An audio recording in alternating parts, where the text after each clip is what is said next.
whenever the pandemic waves would get over and customers would want to go out again, that we should be even better than we've been before.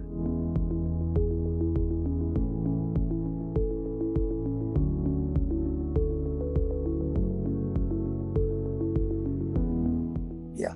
Yeah. What happened, to my regret, we were not in any way ready for something like this. Right. I don't know how we could have been, but maybe we could have planned differently in advance. So it hit our company, it hit our industry, it hit our economy, it hit the world very, very tough. I think, people are still trying to get out of it. Right. The worst isn't, the worst is still in front of us in that sense. True.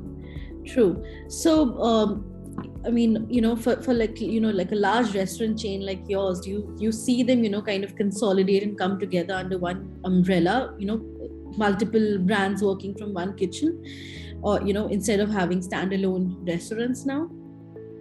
So, interesting. There's many different options, scenarios that restaurant groups are looking at for various reasons. Right.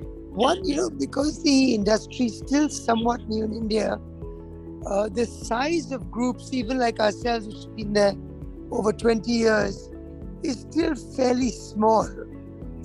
So if we're looking for, what's the next step, how do we exit, how do we grow, how do we attract really good investors, size is an important part of that. So for that reason, many of the country's top brands and companies have been talking, even pre-pandemic, and are still talking about exploring the opportunities of merging together and offering investors a more attractive, larger, wider ticket. So that's one thing that's happening as a way of us looking at the future. Right. The second part of your question was about, because of pandemic, are we looking to maybe consolidate with other brands, work from the same kitchen as a way of tightening costs? Of course, all groups are looking at every option actually. And yes, in our company, for example, we're not looking to share our kitchens with brands from other companies, but within our company itself, we have put into place sharing of kitchens across our own brands. We've created cloud kitchen brands, which are also from our restaurant kitchen brands. So we're trying to optimize business in many different ways. And how has the delivery model worked out for you guys? Like, considering Olive Group has always been, in terms of it's not just about the food, it's about the experience, which you come for. So how has the delivery model worked out for you guys in terms of delivering that similar experience to someone's home? Right. So Benika, you're absolutely right. As a company, we turned 21 this year, and we spent those 21 years really focusing on improving our customers' dining in experience in every part, from the charm of the space, to the quality of the food, to the warmth of the service, to the choice in the wine list. Every bit we focused on. So when the pandemic first hit, my investors, myself, my top management, we sort of reassessed where we were at, what we should focus on. A lot of businesses pivoted into totally different directions. A lot of them tried to put much larger focus on delivery, for example. But we realized that we've really built an understanding and a reputation and a goodwill for great dining in experiences. And it was more and more important for us, I felt, that whenever the pandemic waves would get over and customers would want to go out again, that we should be even better than we've been before. Right. So my teams and I have actually focused from 2020 to stay in our dining in experience and attract customers back the minute the markets open up. that's been our first priority, and that hasn't changed. And as part of that, Veronica, we put in place many initiatives to create a buzz, to create freshness, to create newness in the same brands that our regulars loved. But coming out of the different lockdowns, we wanted to tempt them back with new things as well. And so we put a lot of effort into that. So that's been the main priority and focus of the company. Right.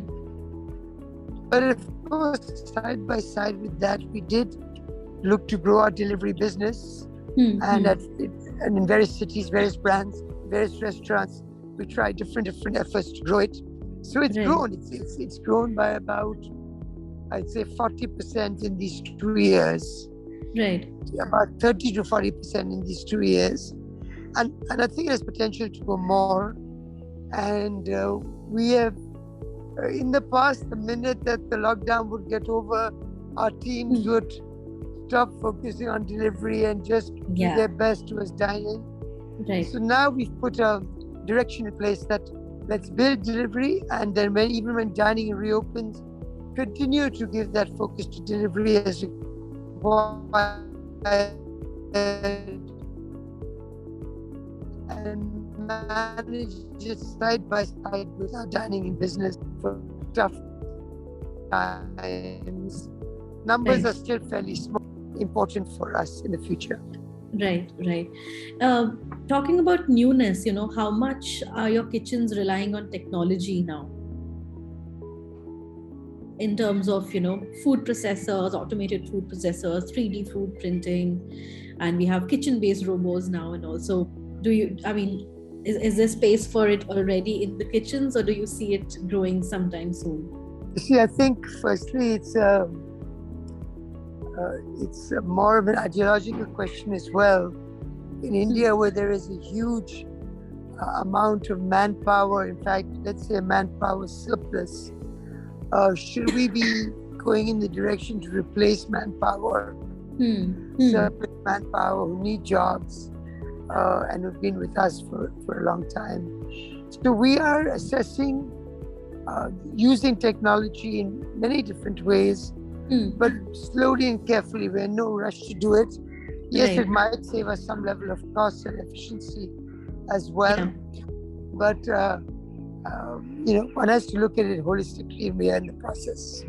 Talking about the maturity of the Indian food industry and the average restaurant goer, and how their attitude towards eating out has changed, and as compared to, say, the international markets now. So the Indian market is definitely maturing, but what's very encouraging and inspiring for our groups are that there's still a long way to go before we catch up. For example, let's say in another country, let's say Thailand, people might go out to eat X number of times a week.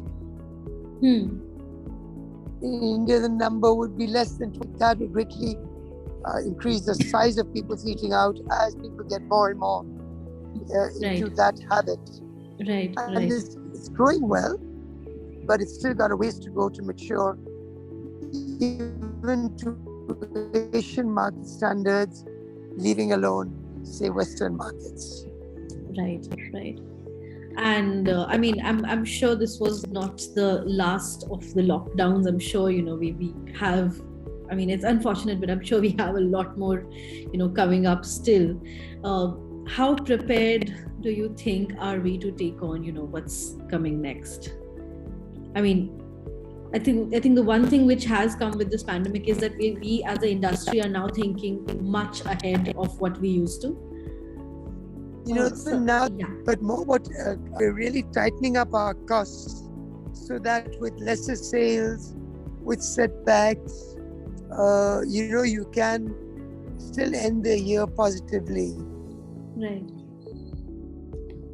So consolidation and tightening is, I think, the one leaner, more profitable organization, which will, I think, over a couple of years, help us build up good reserves for problems like this if they reoccur or if they don't go away again. Right. All right. Thank you so much. Thank you so much, sir. It's been a pleasure talking to you. Thank you so much. Have a great day. Yeah. You too. All right. Bye. Bye.